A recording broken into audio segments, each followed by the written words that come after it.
be advised, the opinions and views of the hosts and guests do not reflect those of the station.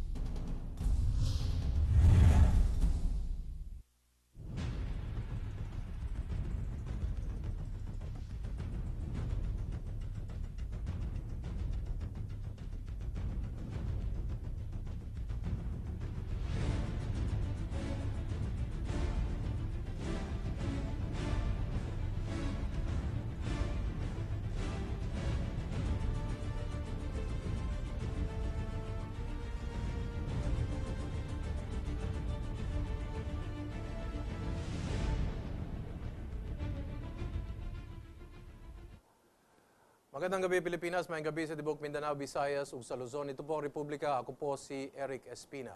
Kakatapos lamang po ng Semana Santo, subalit ika nga parang hindi pa rin natatapos ang ating penitensya sapagkat dalawang pahirap po o ang pagkakalbaryo ang naranasan po ng sambayan ng Pilipino.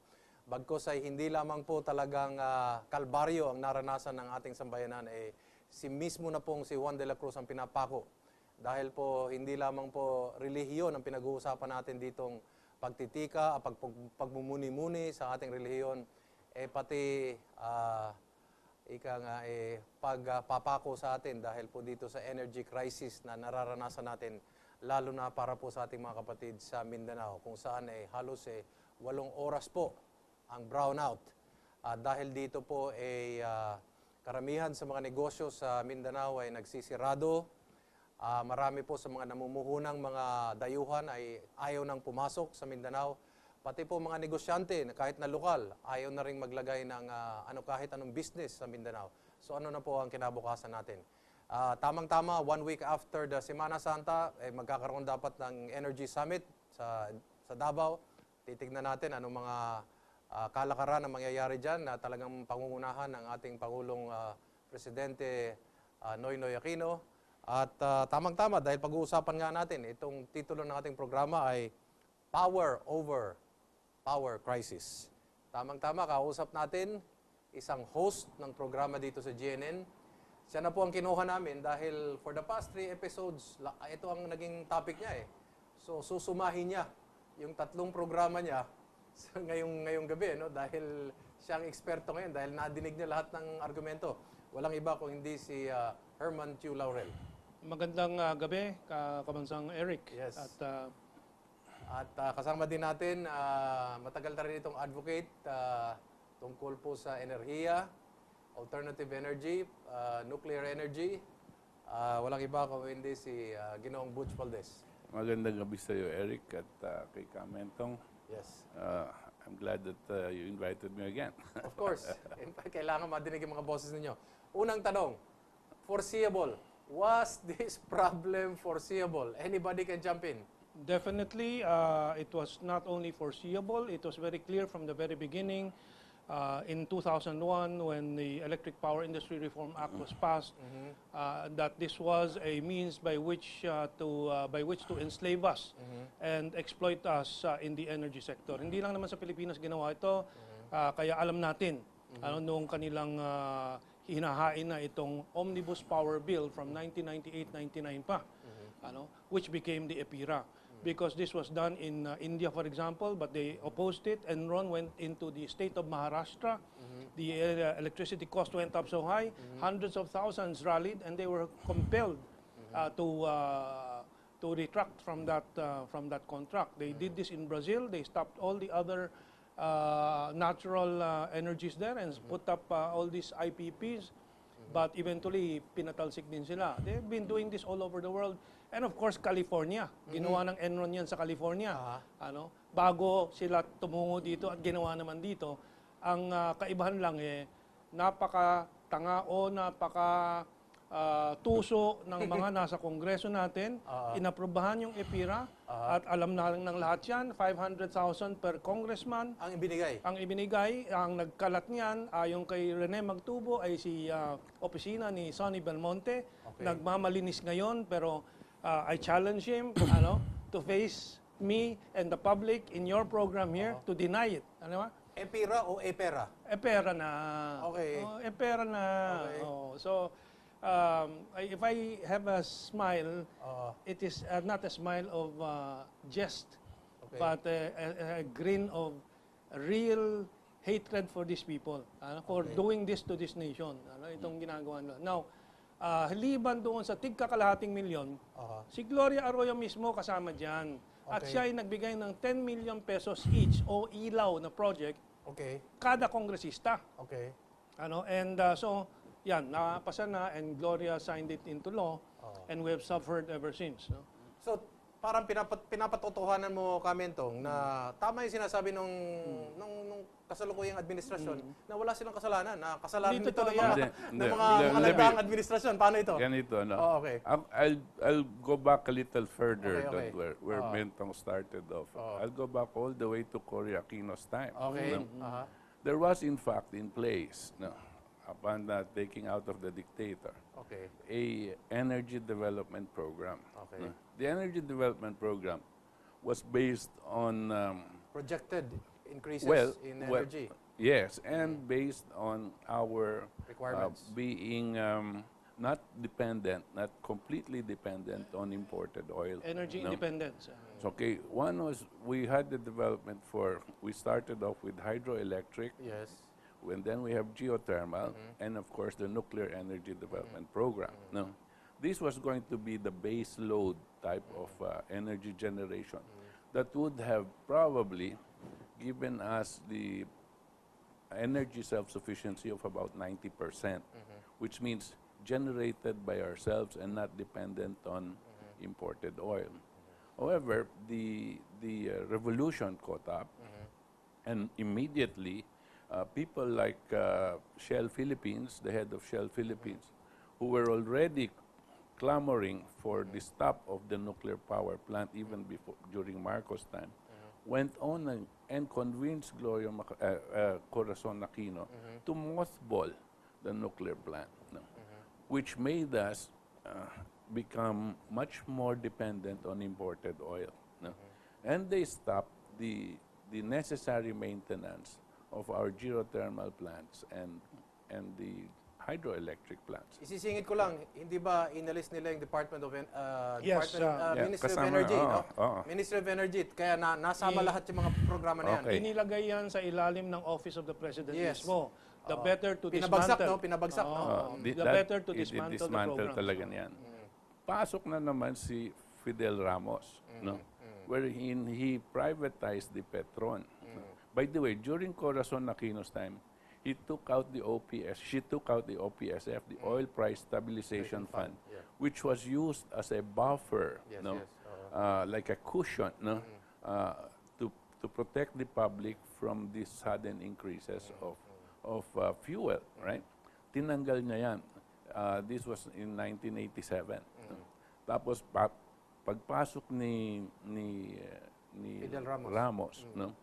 Binenta niya yung Petron. By the way, humingi din siya ng emergency powers katulad ng hinihingi ngayon ni Noynoy. Yes, Di ba? yes. Yung emergency powers na yon gave him the power to impose VAT, Yes. the 10%, the power to sell Petron, privatize Petron, no? Approved contracts. And the power to deregulate. Aha. The power to deregulate the oil industry. This was the death knell, no, of our country in as far as being energy self-sufficient. And the physical death of our population, whom I'm sure, no, had already happened because we became completely dependent on imported oil, which was continuously going up. And up to now, we can say that is a free market, right? Hindi natin makokontrol. That is where, from my standpoint, everything started. No? So, hindi totoo na inherit lang ni Noynoy to. Alam niya to, naging kongresista siya. naging senador siya, no? Nakikita niya dapat ito. Ang tanong ngayon, is he willing to go as far back as her mother's term to say na kasalanan ng mga nagdaang administrasyon, or is he just talking up to Gloria's time?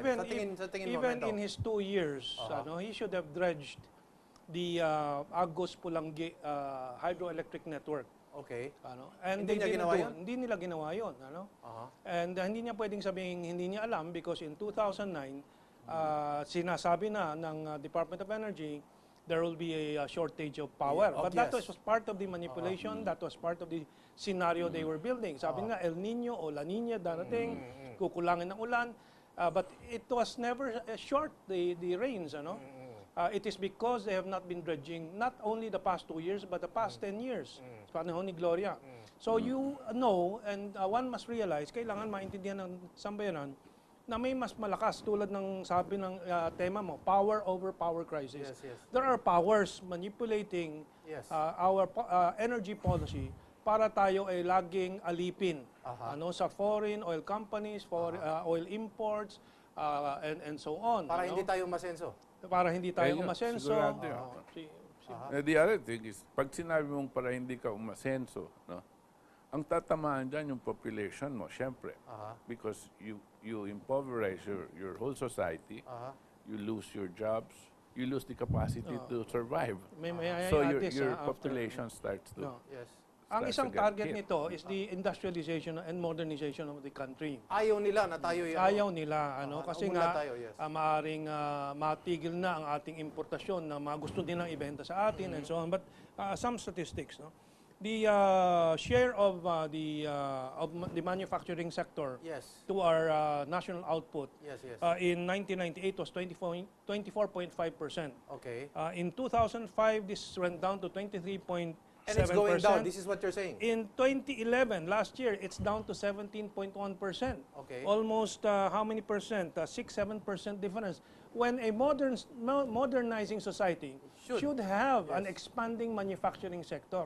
Now, gusto kong maintindihan ng bansa ito, ng bayan natin, na tayo ay tinutulak back to the Middle Ages. Ginagawa tayong consumer society. That's right. Isa pa, footnote dito sa sinasabing manufacturing society. We're not really manufacturing anything. Add-on lang ito. We're assembling. Yes. Yung mga sinasabi natin, mga... knockdown parts. Hindi, yung board, yung computer, yung microchips, that we're putting into this board. Sinasalpak lang natin. We call that manufacturing, but we're not manufacturing a single piece of it. We're assembling it. Assembling is the word for it. So we're fooling ourselves by calling it manufacturing. So ang add-on natin dito is just the labor portion? Yes. The only thing that we're manufacturing here are so-called statistics. Because we create the statistics and project it to the people, even project it to the political leadership, precisely to be able to show that we have such industries. You tell me, the only thing that we really manufacture, wherein the materials and the labor come from us, are handicrafts. I was about to say that. Right? Kaya, this, if you parang remember, in short, our cottages are the ones if we're you making. remember, we still produce those little igorots where in there around the barrel, and you take out and something sticks out. That thing was there since the 1950s. I think that should be the trophies that we should give out on Manufacturing Day. the trophies we will give out to the congressmen every year. Okay, here's let us look at our energy prices, costs. Okay. Marinig natin yung mga taga-Makati Business Club, sasabihin, we have to be competitive. Sasabihin ng Malacanang, we have to be competitive. Merong competitiveness index and so on. Pero the nation must realize and awaken to the fact na lokohan ito. How can it be not lokohan? When Manila's Philippine average price of electricity based on JETRO, Japan External Trade Organization, 23 US cents per kilowatt hour. Ang Hong Kong is 14 US cents per kilowatt hour. Ang Shenzhen, Guangzhou, and New Delhi is 0.09 US cents per kilowatt hour. So, unless they address this and reduce it to a competitive level, walang ibang industriya ang magiging competitive. Lokohan yan. And the impact on the manufacturing sector employment, we also have the data here. Yes. From, let's say, 1998, 2000, employment in the manufacturing sector contributed 10.4%. By 2011, it's down to 8.1%. Almost 1 million jobs lost in the manufacturing sector, which is not made up for by the BPO, business process outsourcing. Hindi kayang tapatan yan ang nawawalang trabaho because of electricity cost. Ano? Ngayon, okay, sinasabi natin, this could have been foreseen. Question, who should have foreseen it? The Department of Energy? The President? Well, the political leadership should have seen it. Who should have been accountable for this? Because the Department of Energy is just an alter ego of the President. No. The President is responsible for this. That's where the buck stops. Yeah. But how far is the President willing to say it was the past administration's fault? Well, you have to ask Which him. past administrations? Well, if I may, You have to ask him. How far can he go?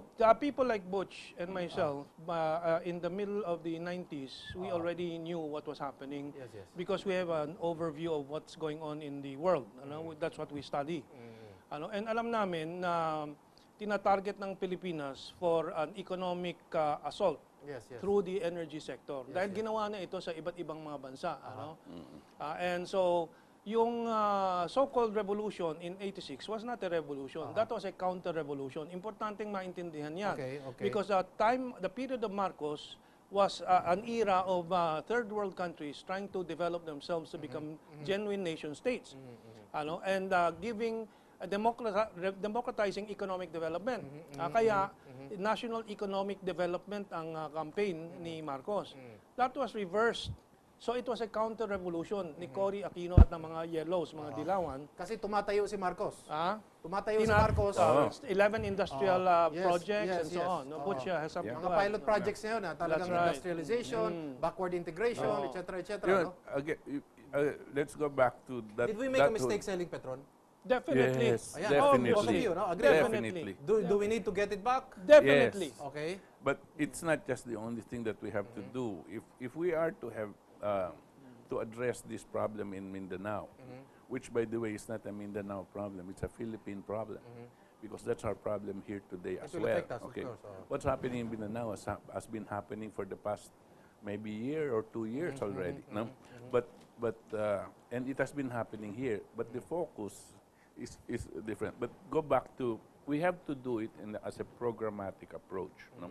There are certain mechanisms that were set up in order to protect the public from this imposition of the so-called powers that be, the oil companies and the financial institutions.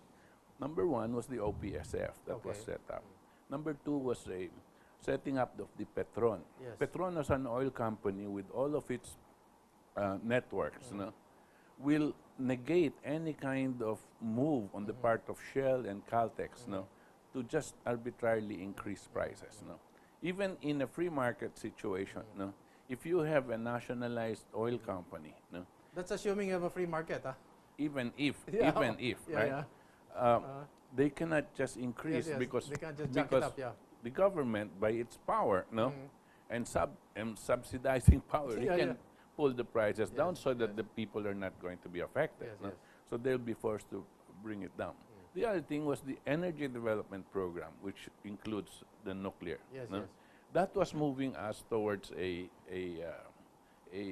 industrialization mode, which all of those people, the financial institutions, the money lenders, those that are the usurious lenders. They didn't like that. They didn't like that. Neither did the oil companies, right?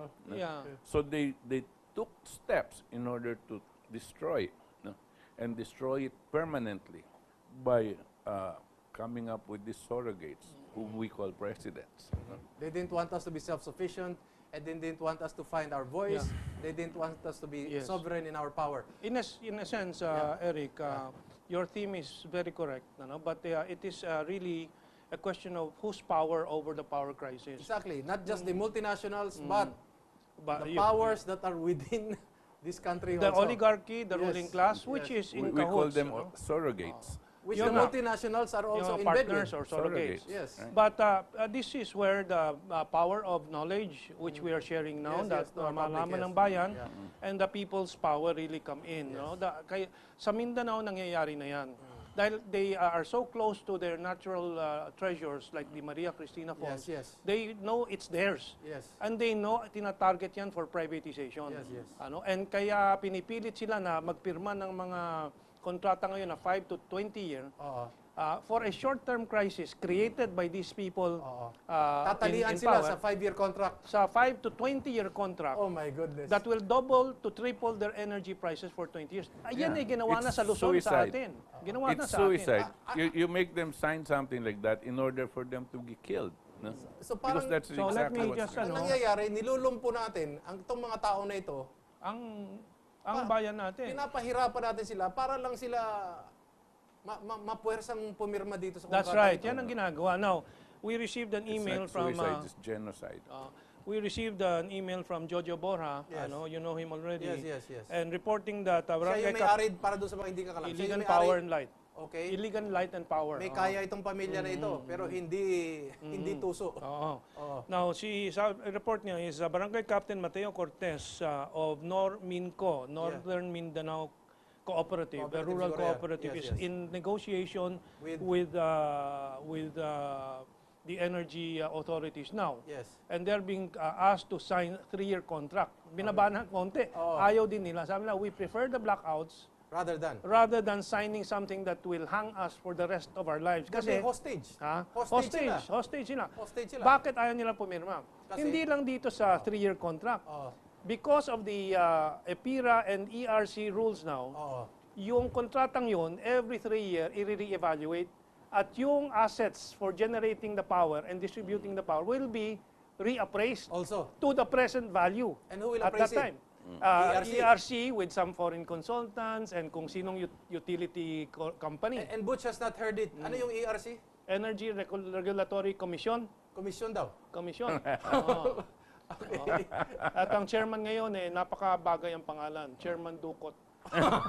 Okay. These are all incidental, by the way, gentlemen. Okay. And by the way, yung madalas na spokesman ng ERC ngayon, si Saturnino Juan, Okay. yan ay na-appoint as a deal with Congressman Haraula, Which is, who was opposing many of the things being done in ERC. ngayon, And yun, in-appoint ang kanyang pamangkin na si Saturnino Juan.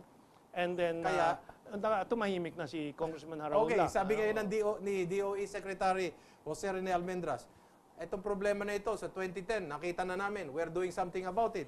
But it will take a while for these power plants to be built, 2012, 2014. So we already did something sa They 2012. did not do anything. They should have 2010. dredged. Oh. They should have dredged Maria Cristina, Agus 1 to 6, and Pulangi. Number 2, they sold 2 power barges 117, 118 to the Aboitiz in 2009. Okay. For $30 million. In around 8 months, Aboitiz turned it around and appraised it at $80 million. Okay. And on that basis, they're charging the rates now that the electric cooperatives in Mindanao are refusing because it is double or 3 times higher. Now I will ask the most obvious question or the dumbest question. Oh. Why do we do this? Because the Why do ruling... we do it to ourselves Look, and to our people? Who are the people benefiting? You're talking about Aboitiz, Lopez Ayala, Okay. Pangilinan, Alcantara, Okay.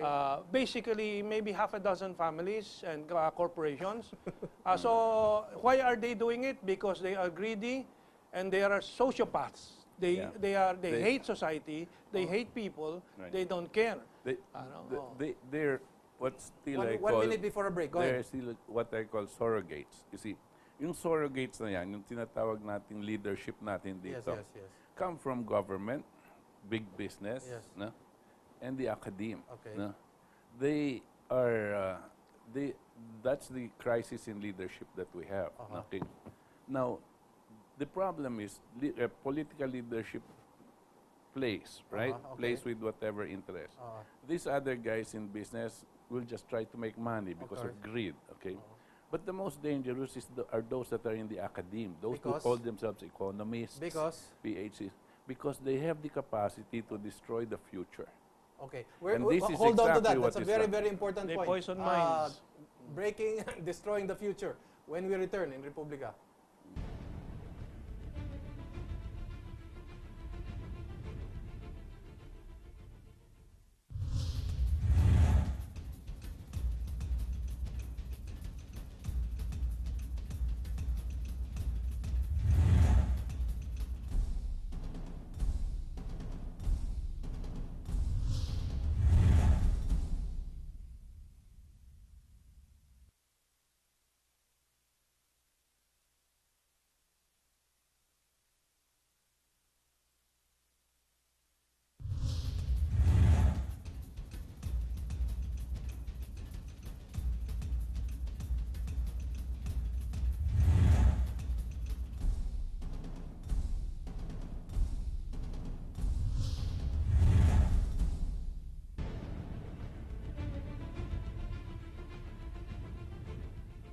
Babalik po ang Republika at Butch, very good Yes. point.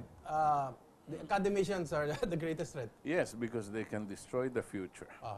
You see, when you teach people voodoo economics, Okay. all of this free market bullshit, okay, it will take generations for you to correct that. Because these people will be the generation that will teach the next one. No? So the only way to stop this is to nip it in the bud. No? Right now, our economists now, all of them, none of them have actually forecasted the situation. They have been advocates of free market, deregulation, including, by the way, including the leftists. I still remember the time that I was surprised in a forum, no, where I was going against deregulating the oil industry. And you had And they were shouting so-called for progressive regulation, organizations like the San Lakas, no, shouting for deregulation, no, and assuming that the prices were going to go down. Yes. And when it finally was passed by Ramos and implemented, of course, prices never looked back, no? And they kept on going up. Yeah, in Dumaguete, the price of gasoline is 5 pesos more than Cebu. Right. Can you imagine, Negros Oriental has 5 pesos more. So that's the situation. You have something much more problematic in terms of the core. Not only have the academicians taken over the young minds, but they've also taken over the political leadership in terms of how to think, and including the Catholic hierarchy. No? You have dumb bishops, no, advocating for the destruction of the nuclear power plant, calling it a monument of corruption. By that position being taken by this bishop, no, he has actually made himself worse than Gloria Macapagal-Arroyo, because Gloria Macapagal-Arroyo was destroying the present. He, in fact, has destroyed maybe 2 generations of Filipinos. So, Well, mas nakakatakot yung gano'n. Professor mo, tinuturuan Well, ka. because Kasi poison- defenseless ka. Your mind is open, willing to learn. Yeah, and then if you go against the professor, he flanks you. Tapos may reputasyon nitong mga taong ito, kinikilala sa lipunan, tinitingala. Tapos ikaw, matalino ka, upcoming ka, or upstart ka, you want to learn as much as you want. At pagkatapos, ito rin ang ipapamalita mo sa susunod na henerasyon. Tapos, suportado yan ng media. At organized naman yan eh. Even the creation of academic idols and icons Okay. are programmed, no? Okay, Mentong. Magkakaroon ng Energy Summit. Itong pinag-uusapan natin, sa palagay mo, lalabas ba You sa know, Energy Summit with President I think- Noynoy being present there? Or I think ang publiko, at ako personal, summit na sa summits. Ilang dekada na tayo nagsa-summit. Panahon ni Ramos, lalo na, ang daming mga energy Summit. summits. Oo. Oo. Stakeholder So, Summit. That's right. And so again, this will be just a ritual to reinforce the lies that they have been saying that has resulted in all these So crises. hindi tayo madidinig. Hindi tayo maririnig. Itong mga sinasabi ni Butch, hindi rin madidinig. Hindi maririnig. Pagbabawalan. Kasi Okay. my experience is that in the last Energy Summit during Gloria Macapagal-Arroyo's time, where the one who committed suicide, si Ang Reyes, Reyes. was the energy. And sometime in January, immediately he called for an energy summit. No? It was lucky that I was in his office probably about 3 weeks before the so-called scheduled energy summit, because we were pushing this energy, and I had a chance to brief him about the nuclear energy. He was so excited about it. Immediately at that time, he told his assistant to include us, to include nuclear energy in the agenda, Okay. right? And of course, I was ecstatic. Very good. So we will have a chance to explain. After that meeting, another 1 week after, the assistant calls us and says, we will not speak anymore, but we will be part of a workshop, right? Okay. Okay pa rin ako eh. Wala tayong magagawa. Talagang malakas ang kalaban. Pagkatapos, about 1 week before the summit, we were told, wala nang workshop. Wala na. Not even a working group. Not even a Not working even a study group. Not even a study group. No? Okay. Okay. Sorry. Okay. Yeah, go ahead. Ihahabol ko. Jojo Borja. Should Jojo Borja be part of that summit? Definitely, but Will he Jojo- be invited? I don't think so.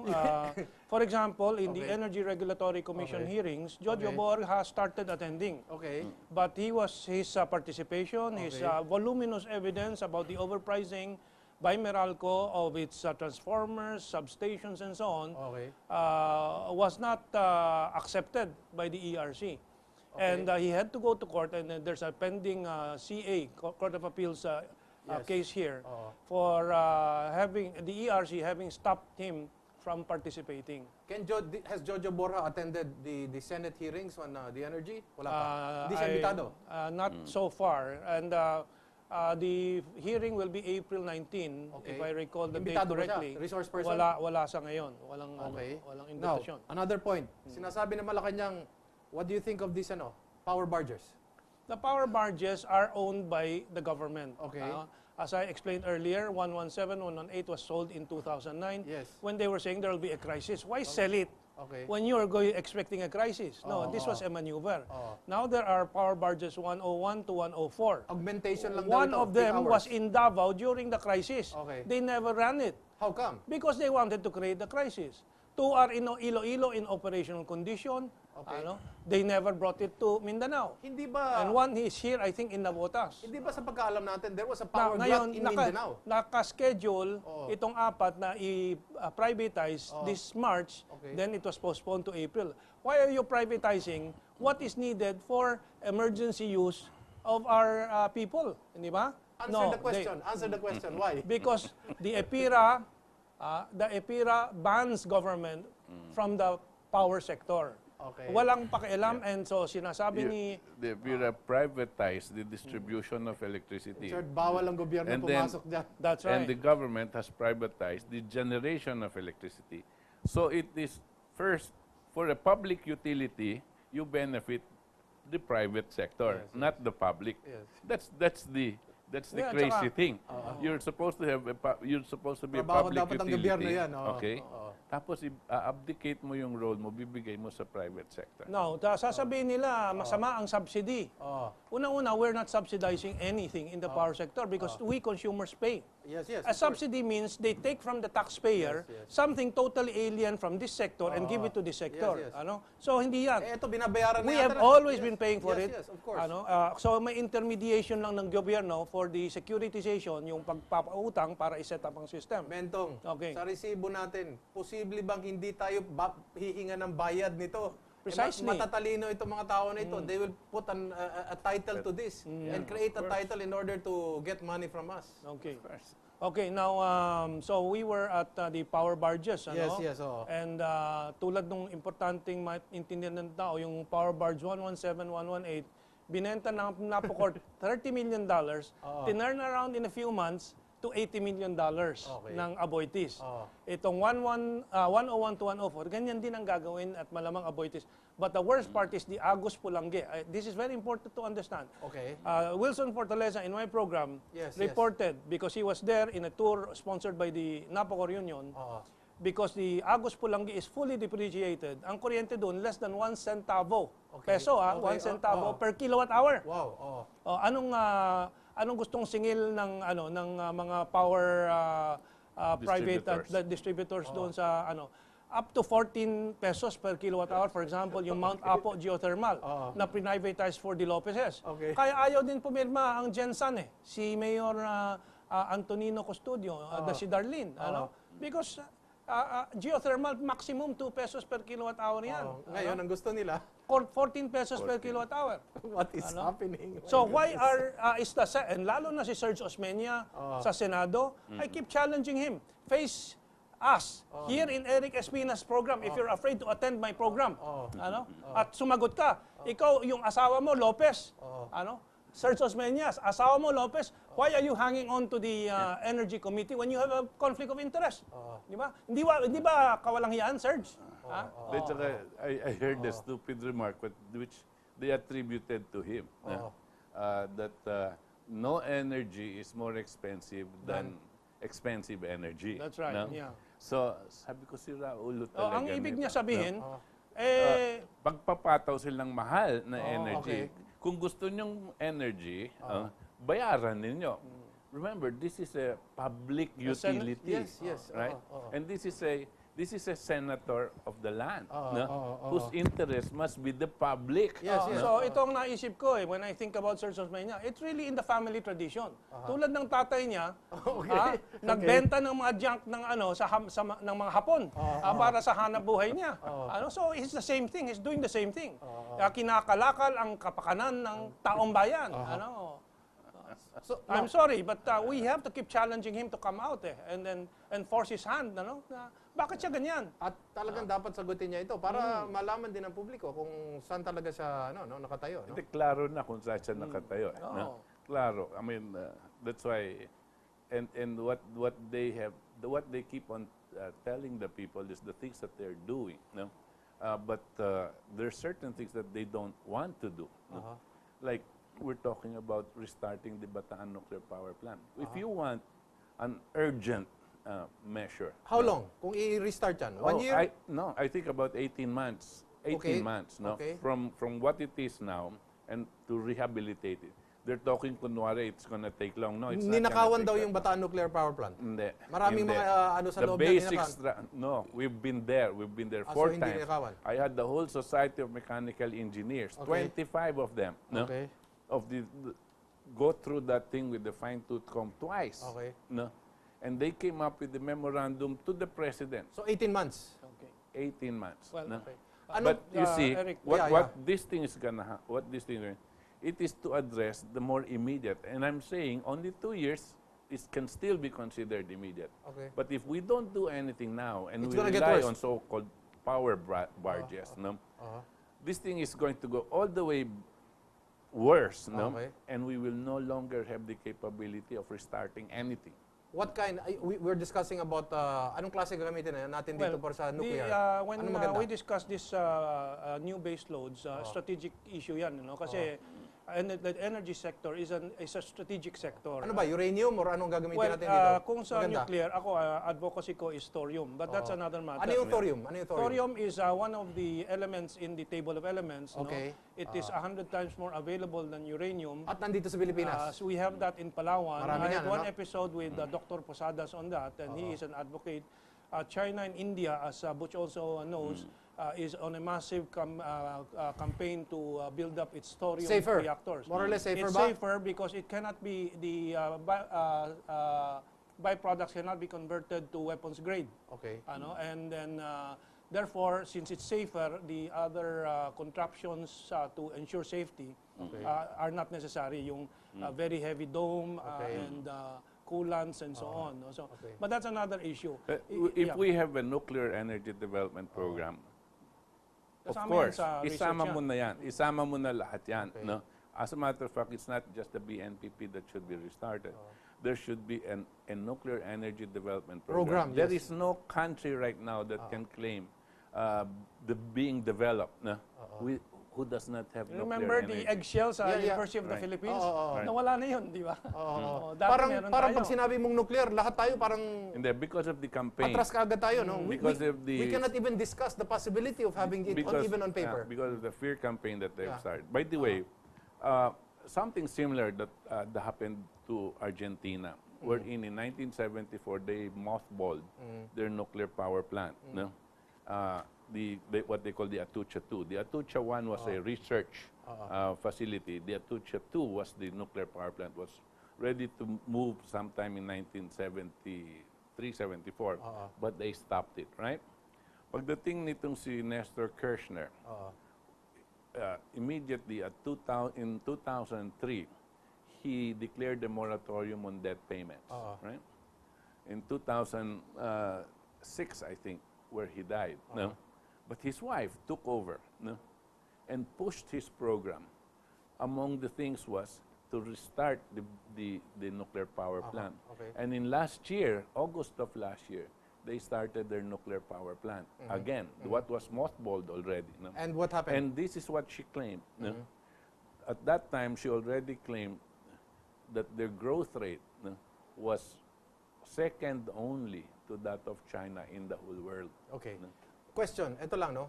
Di ba there were talks before there was a glut of electricity or power in Mindanao because of so many unused yung mga pinaaprubahan na kontrata dati ni Yes, NBR. yes. Ano nangyari doon? Bakit are they fully operational? One example Are we is, still paying them even if they're not running? One example is the Alcantara plant Yes. in Iligan. Yes, ano? yes. And it was hardly used. I forget the cost. Maybe I forget the details. But for 10 years, it was hardly used. But then BOT, Build, Operate, Yes, Transfer. yes, It was transferred to the city government. Oh. And now the city government cannot run it because government is not supposed to Yes, run yes. generators. Oo. So the Alcantaras will buy it back for maybe 1/100th of the cost that it charged everybody for when it set it up. And yun ang situation. Yun ang doon. situation. But let me Yeah. just say, just before the other strategic issues, nuclear and so on, in terms of oil, we must expand our reserves from 30 days or 45 days to at least 6 months to a year. Yes, So yes. we're not held hostage Yeah. through this period of manipulated From abroad. oil price hikes. And From abroad and locally. Yes, and if people say, oh, we don't have the money, where do we have? We have now $72 billion reserves Yes. versus $62 billion debt. We have 1.7 trillion in the special deposit account sleeping. Yes, yes. And government is paying 4% on this. We have the money. If we are spending 35 billion on CCT, why don't we have 35 billion of oil stocks bought Yes, yes, yes. at $90 last November so that we can slowly release it today to moderate At the lahat price makikinabang. increases. Ha? At lahat makikinabang. Lahat Oo. makikinabang. Oo. So maraming paraan. Why can't mayaman tayong bansa, no? Hydro, di ba? Geothermal and Bakit, other. why aren't we, you know? Because of the powers that you say in your title. You know, bakit that ayaw kind of natin- infrastructure program, especially energy, is a type of program that does not address the more immediate or the present. No? These things Long should term have yan, been long done. term. Yes, Yes, no? And it talks about future generations. No? If what Marcos was doing, and I'm not a Marcos lover, Yes, no, yes, but yes, yes. obviously he looks very good now compared to all of these dorks that have passed after him. No? Okay. But he had a vision. Okay. A vision that if we included in this energy development program the 3 base load capacities, no, Okay. we will have in the next future period a future of new Filipinos already working in an industrialized setting. Okay. And that industrialized setting begets more energy development programs. No? And probably by now we will be like South Korea, Okay. where we started with the same nuclear power plant. They now have 22. Okay. No? Plus they'll be adding, I think, Plus another they'll be 5. adding, and we still have one which has not started. Yes. You see the difference. It's very clear what had happened. No? Okay, okay. And they in effect now are producing everything that the country needs. As a matter of fact, their only real problem is that they've got North Korea right next door, right? And that's why some of them are starting to move. So there's out of no there. truth to that story about Japan trying to cut back on their nuclear... No, there is a move, Okay. a campaign, especially by the environmentalists to try Okay. to negate this, saying Fukushima. Yeah. But Fukushima, there was no one who died. Okay. No one was even hospitalized at length. and everybody hospitalized was released because Okay. the exposure to radiation they had was not life-threatening. Okay. Mentong, Yes, ito. yes. Cagayan de Oro City Representative Rufus Rodriguez scored the National Grid Corporation Philippines Power Systems Assets and Liabilities for charging exorbitant rates for operating charges. Correct? Yes, yes, You very agree with that? correct. Yes. Okay. What do you think of constructing coal-fired power plants? Rehabilitation of Agos 6 and hydroelectric plants. What do you think? Rehabilitation of Agos 6 and Pulangi, I forget the number, immediately should be done. Marcos had a program of mini and micro hydro power plants that should be done today, especially in Mindanao.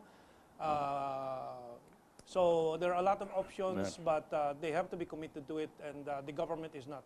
Yeah. Renewable But energy. let me go back to that hydroelectric. Yes, yes. What we should have is an actual program inventorying all of our rivers. All Very of good our point. rivers. Yes, yes. And looking at the present power generating dams that we have constructed, if it is possible to add more dams along those main and big rivers, make use of that natural resource. It should be a 50-year development program wherein all of our rivers we will put all kinds of dams in order to generate from hydroelectric power. The other thing that we must do... You're looking for a very great president with that kind of a vision. Well, Yeah. and You Peter know, well, principle you will see, apply. let me you see, it's not a great president that you need. Okay. It's just somebody with common let sense. me let me add, for example, China has 20 million biodigesters, Okay. meaning 20 million self-sufficient methane gas generating units in households for their household energy Yes, yes. from the manure of The- pigs and including the household manure. Okay. Renewable energy. Biomass, solar. What do you think of this? Senator Angara is talking about it. He's even talking about readying $5 billion for investment. Well- Solar and wind Yes. don't have base load capacity I brought generation. this. Okay. I brought this. And they're precisely. very expensive. Okay. Because in order for you to have solar energy, you have to have a backup system run by oil. No? Okay. So you have two systems to produce one Okay. source of energy. Ano yan? This Yes. is the paper I brought because I You write in it? You know, no, I write in it. But, Yeah, okay. The headline, inaction may lead to power crisis in 2 2 years, years. Angara. Oh, okay. So bumibida si Angara. Oh. Let me ask him his vote sa EPIRA in the Oh, first ano place. ba boto niya? Number 2, of course, he only 2 or 3 did not sign the EPIRA. Okay. One of them is Johnny Enrile. Okay. Okay. Now, itong renewable energy, wind and solar, is what they're pushing, this government. And they want feed-in tariff of 20 pesos per kilowatt Okay. hour. Yun na yun. Again, yeah, it's a scam. Okay. They do not mention geothermal because they do not want to push it because it is the real. Kasi walang kikitain. Walang It's kikitain indigenous. sila. Yun Okay. ang atin talaga. Who is behind the power crisis? Last 20 seconds. Who's behind it? The Who power, caused it? the power behind the power crisis. Well, definitely for as well. I think it's all of the Above. all of the above. Okay. But The global and the local oligarchy, and the only answer to this is people fighting to get back control of it. Okay, wala na po tayong panahon. Sayang at sumasabog na po ang ating debate dito.